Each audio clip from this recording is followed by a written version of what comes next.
주 예수 그리스도의 존귀하신 이름으로 7월 18일 아침 예배를 전능하신 하나님 앞에 다 같이 기도함으로 드리시겠습니다. 기도하시겠습니다. 하나님 아버지 감사합니다. 오늘 이 아침도 깨우시고 하나님 앞에 예배할 수 있도록 인도해 주시니 감사합니다. 주의 말씀 앞에 있습니다. 친히 주님 말씀하사 기록된 말씀대로 실천하고 적용하여 오늘 하루도 말씀으로 승리하는 복된 하루가 되게 하여 주시옵소서. 감사드리며 예수님의 이름으로 기도합니다. 아멘. 말씀 보겠습니다. 예레미야 33장입니다. 14절에서 26절에 있는 말씀 함께 보도록 하겠습니다. 여호와의 말씀이니라. 보라, 내가 이스라엘 집과 유다 집에 대하여 일러준 선한 말을 성취할 날이 이르리라. 그날 그때에 내가 다윗에게서 한 공의로운 가지가 나게 하리니 그가 이 땅의 정의와 공의를 실행할 것이라. 그날에 유다가 구원을 받겠고 예루살렘이 안전히 살 것이며 이 성은 여호와는 우리의 의라는 이름을 얻으리라. 여호와께서 이와 같이 말씀하시니라. 이스라엘의 집의 왕위에 앉을 사람이 다윗에게 영원히 끊어지지 아니할 것이며 내 앞에서 번제를 드리며 소제를 사르며 다른 제사를 항상 드릴 레위 사람 제사장들도 끊어지지 아니하리라 하시니라. 여호와의 말씀이 예레미야에게 임하니라. 이르시되 여호와께서 이와 같이 말씀하시니라. 너희가 능히 낮에 대한 나의 언약과 밤에 대한 나의 언약을 깨뜨려 주야로 그때를 잃게 할 수 있을진데 내 종 다윗에게 세운 나의 언약도 깨뜨려 그에게 그의 자리에 앉아 다스릴 아들이 없게 할 수 있겠으며 내가 나를 섬기는 레위인 제사장에게 세운 언약도 파할 수 없으리라. 하늘의 만상은 셀 수 없으며 바다의 모래는 측량할 수 없나니 내가 그와 같이 내 종 다윗의 자손과 나를 섬기는 레위인을 번성하게 하리라 하시니라.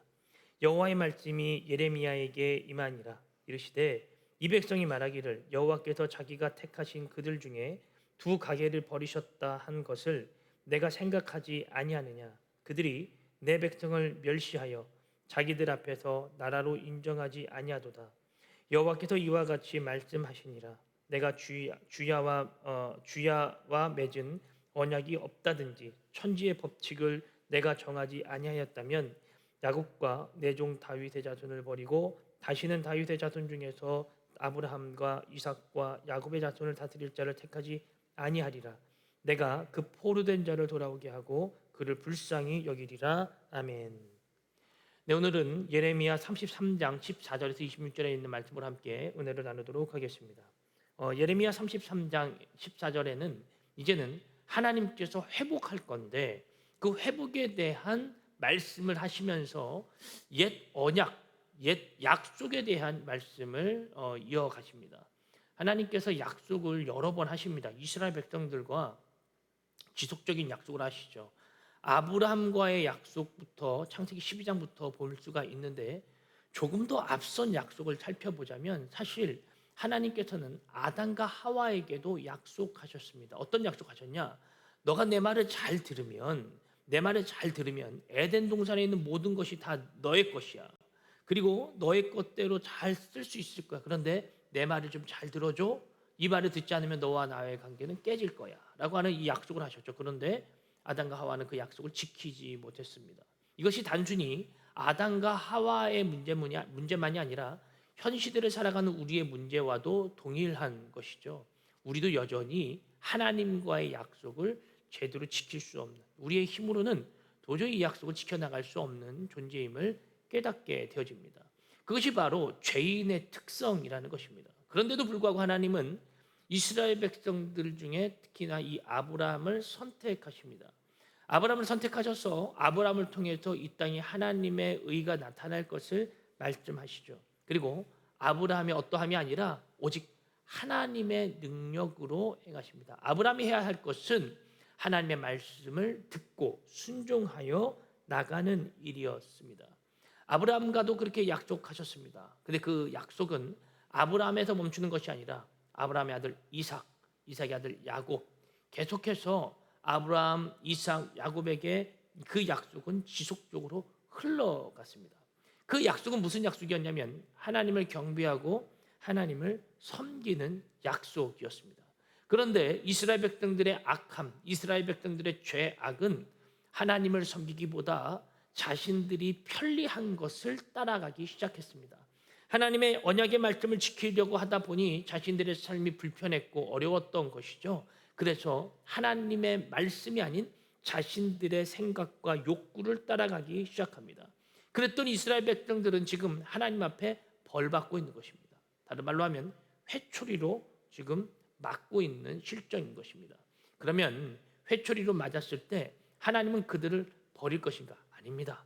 하나님은 약속하셨습니다. 반드시 내가 너희를 통해서 나의 이름을 나타낼 것이다.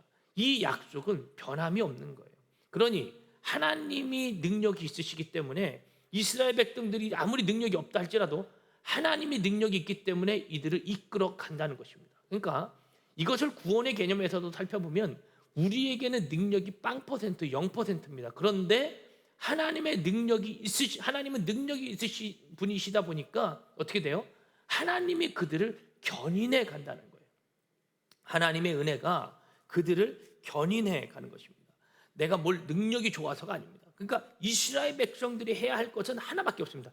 듣는 겁니다. 듣는 것. 듣고 그들이 할 수 있는 영역에서 행하는 것인데 듣는 것도 하나님의 은혜고 할 수 있는 것도 하나님의 은혜라는 거예요. 왜냐하면 모든 것이 다 하나님으로부터 왔기 때문입니다. 그래서 우리는 저항할 수 없는 하나님의 은혜에 끌려서 압도적으로 하나님의 일을 행할 수밖에 없는 자들이 되어지는 것입니다. 이것이 바로 하나님이 우리를 이끌어 가시는 하나님의 은혜의 원리인 거예요. 하나님은 왜 그렇게 우리를 압도적으로 은혜로서 끌고 가시는가? 크게 두 가지의 이유를 살펴보면 첫 번째는 뭐냐면 하나님은 우리가 어떤 존재인지를 이미 알고 계시다는 것입니다. 우리는 어떤 존재입니까? 죄인, 불가능한 존재라는 것을 너무나도 잘 알고 계시는 거예요. 그래서 하나님이 불가능한 나에게 가능하신 분이 불가능성을 붙들면 어떻게 돼요? 그것이 불가능성이 가능성으로 변화되어지는 역사가 나타나는 것입니다. 여전히 나는 불가능한 존재입니다. 그런데 하나님의 그 100%의 은혜와 가능성이 나를 이끌어 가기 때문에 그때 착각하는 거예요. 되네 이게? 내가 이걸 했네? 근데 여기서 착각하고 오해하시면 안 되는 것은 나는 여전히 불가능한 존재. 근데 하나님이 해주시고 나서 하나님이 우리를 칭찬하시는 거예요. 잘했다. 충성된 종아. 이 말이 무슨 말이냐면 나는 할 수 없음을 인정하면서 하나님이 나를 인도하셨을 때에 내가 모든 영광을 하나님께 돌릴 수 있는 존재가 되어줘야 한다는 것입니다. 이건 우리들의 삶 가운데 비일비재하게 일어나는 일들입니다. 마치 이와 같습니다. 제가 할아버지에게 이 한문을 배울 때 할아버지께서 처음에 제 손을 붙잡아 주시더라고요. 그리고 이렇게 쓰게 하세요. 그리고 나서 한문이 다 써지면 아유 용현이 글 잘 썼네. 근데 사실 여러분 제가 썼나요? 제가 쓴 게 아닙니다. 근데 할아버지는 저한테 말씀하시는 거예요. 용현이 글씨 잘 썼네. 용현이 참 잘 쓰네. 그걸 한 번만 해주시는 것이 아니라 지속 반복적으로 저를 도와주세요. 제 손을 붙잡아서 한문을 써주십니다. 계속해서 몇 글자 10번, 20번 반복하다 보면 나중에 이제 말씀하세요. 이제 이렇게 하는 거야. 자, 할 수 있지? 그렇게 해. 여러분 그제서야 제가 제 손에 힘을 잡고 이걸 할 수 있게 되는 거예요. 여러분 근데 제가 이렇게 되어지기까지 누가 붙들어 줬습니까? 할아버지가 붙들어 주신 것이죠. 이게 바로 은혜라는 거예요. 할아버지는 본인이 직접 내 손을 붙들고 쓰셨지만 할아버지는 얘기하신 거 용현이 잘했네. 그러면 제가 이렇게 얘기한 거죠. 내가 쓴 게 아닌데 할아버지가 내 손 잡아줬는데. 이걸 아는 것이 바로 은혜를 받은 자가 가져야 할 센스입니다. 근데 이걸 동네 가가지고 이거 내가 썼어. 할아버지가 내 손을 붙잡고 적어주시는데도 불구하고 나는 이거 내가 썼어 라고 사람들한테 자랑하고 다닌다면 그건 은혜 받은 자의 입장, 자세와 태도가 아니라는 것입니다. 하나님은 이스라엘 백성들이 할 수 없는 것을 아십니다. 그래서 이스라엘 백성들을 이끌고 가십니다. 이끌고 가실 때에 이스라엘 백성들은 얘기하고 고백해야 돼요. 이렇게 고백해야죠. 하나님의 은혜입니다. 하나님이 하셨습니다. 그런데 세상 사람들은 뭐라 그래요? 야, 이스라엘 대단하다. 그때 이스라엘 백성들이 해야 될 게 뭐예요? 제가 한 게 아닙니다. 하나님이 하셨습니다. 이것을 고백하는 것이 곧 영광이 된다는 거예요. 이게 영광입니다, 여러분. 하나님께 영광의 박수를 올리십시다 해서 이게 영광이 되는 것이 아니고, 내가 한 것처럼 보여지지만 하나님이 나를 도우셨다라고 하는 것을 그들에게 말씀으로 선포하여 그들이 하나님의 존재를 알고 하나님의 살아계심을 알면, 여러분, 이것이 바로 하나님이 약속하셨던 일을 나를 통해 이루어내시는 일인 거예요. 이거 바로 영광인 거예요. 성경이 말하고자 하는 영광이. 그런데 내가 그걸 모른다, 이건 은혜 받은 자가 할 수 있는 자세가 아닌 것입니다. 두 번째, 우리는 하나님의 사랑을 입은 자라는 거예요. 하나님의 사랑을 입은 자. 하나님이 우리를 사랑할 수밖에 없습니다. 왜 그러냐면, 아까 첫 번째 말씀드린 대로 우리는 불가능한 자이기 때문에.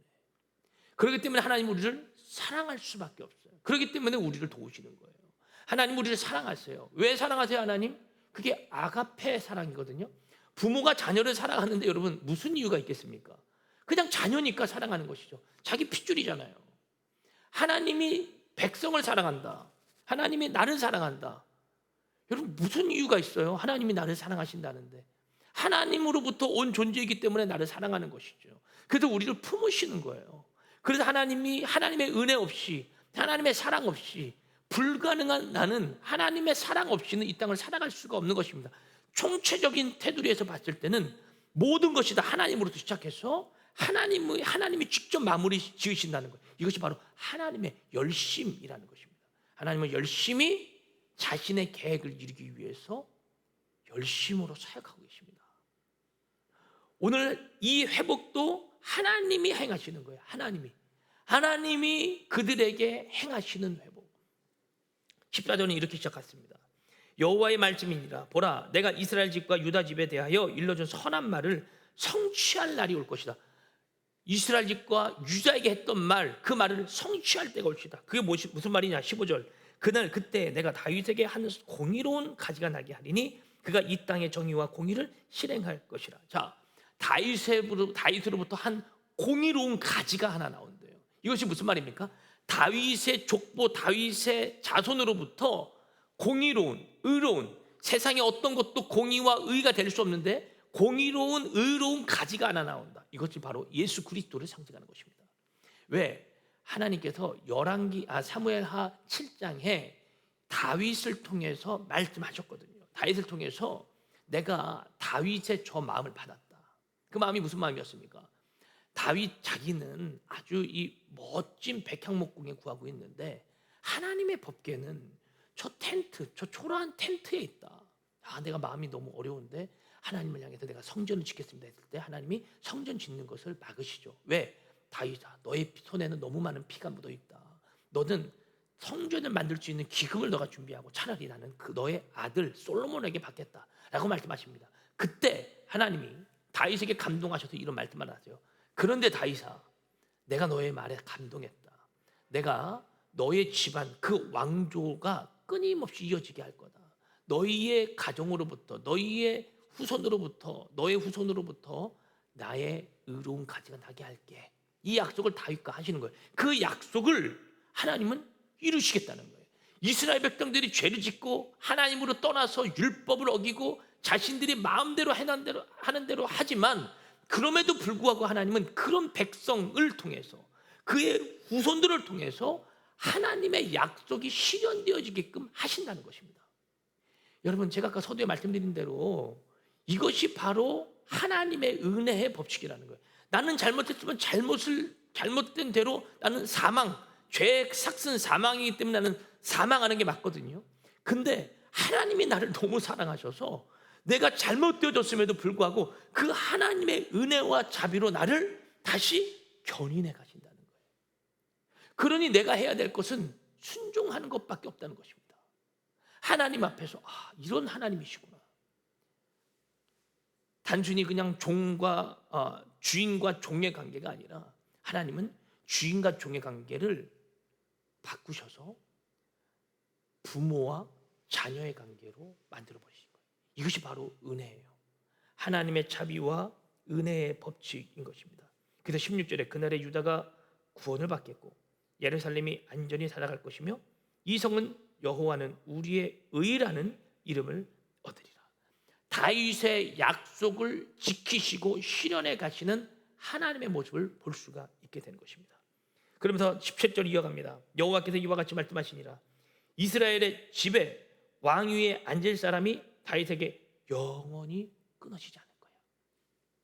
다윗으로부터 흐르는 그 거룩한 족보, 그 은혜의 족보가 앞으로는 영원히 끊어지지 않을 거야. 이 끊어지지 않는다라는 말이 무슨 말입니까? 나는 너희들을 붙잡고 있을 거야. 우리가 아무리 끊으려고 해도 하나님의 한량없는 하나님의 그 거룩한 사랑이 우리를 붙들어 견인해 가시기 때문에 내가 아무리 끊어내려고 해도 그 사랑은 끊어지지 않는다는 거예요. 18절 보세요. 내 앞에 번제를 드리며 소제를 사르며 다른 제사를 항상 드린 레위 사람 제사장들도 끊어지지 않을 거야. 나는 너희를 통해서 끊임없는 예배를 받을 거야. 아니 주님, 내가 이렇게 죄를 졌는 죄인인데요, 그래서 내가 너를 사랑하는 거야. 보통 주님, 제가 이런 죄인인데 이런 말 안 합니다. 어떻게 나올까요? 저는 잘났습니다. 하나님 잘못입니다. 저는 제 생각대로 제 뜻대로 살겠습니다. 이것이 보통 사람들이 가지고 있는 스탠스죠. 근데 하나님의 은혜를 아는 자, 하나님의 사랑을 아는 자, 하나님이 무슨 일을 했는지 아는 자는 절대 그런 말을 함부로 하지 않는다는 거예요. 어떻게 될까요?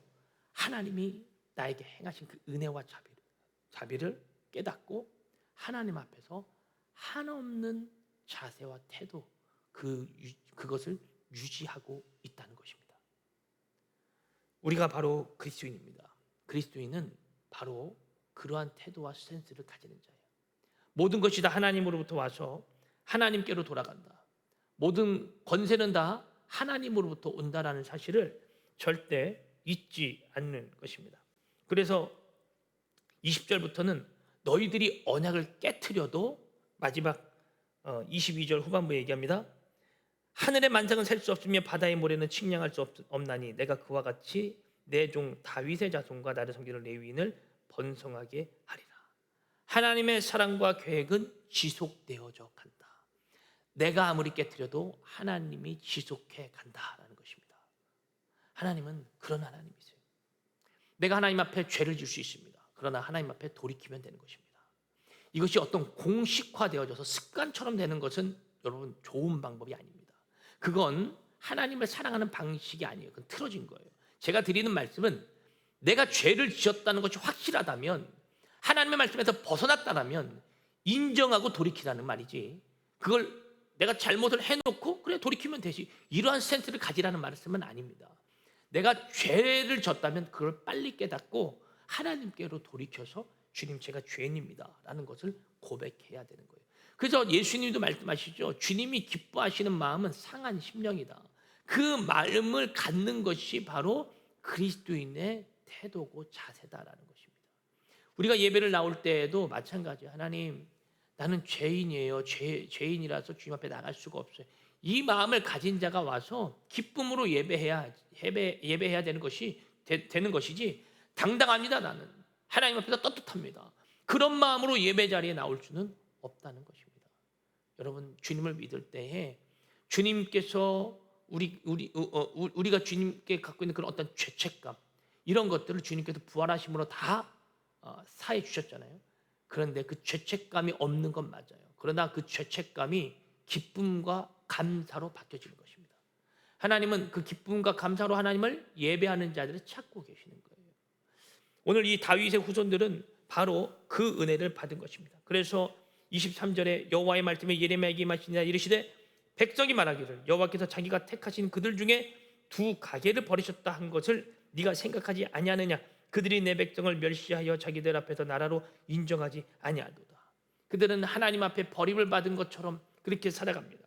그러나 버림받을 것 같은 처지와 그런 주변 국가들의 멸시를 받고 있지만, 그럼에도 하나님은 그들을 버리지 않는다는 거예요. 그럼에도. 말씀 마무리하면서 하나님은 이러한 계획을 갖고 지금까지 여기까지 우리를 인도해 오신 것입니다.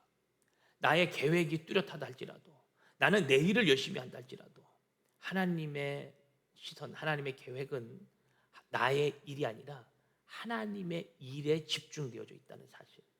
내가 이거 막 안절부절해도 하나님은 지금 나의 일에 집중하시는 것이 아니라 하나님의 일에 집중한다는 사실을 여러분 꼭 기억하십시오. 그러면 하나님은 우리의 삶을 은혜로 견인해 갈 수밖에 없습니다. 나의 잘남이 아니라 오직 하나님의 은혜로 우리들이 구원받았음을 인정하시고 믿고 오늘 하루도 주님의 은혜 안에서 승리하시는 복된 하루가 되기를 주의 이름으로 축복합니다. 기도하겠습니다. 하나님 아버지 감사합니다. 우리는 연약한 자입니다. 죄인입니다. 이것을 잊지 않게 하시고 주님 앞에서 담대함으로 나갈 수 있도록 인도하여 주시옵소서. 예수님께서 나의 모든 죄를 다 사하신 그 거룩한 은혜의 법칙을 오늘날 우리에게도 다시 한번 적용하시고 우리에게 가르쳐 주시고 상기시켜 주시니 감사합니다.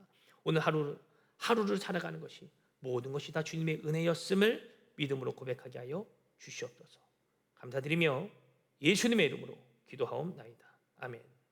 오늘 말씀 여기서 마무리합니다. 오늘도 주 안에서 승리하세요.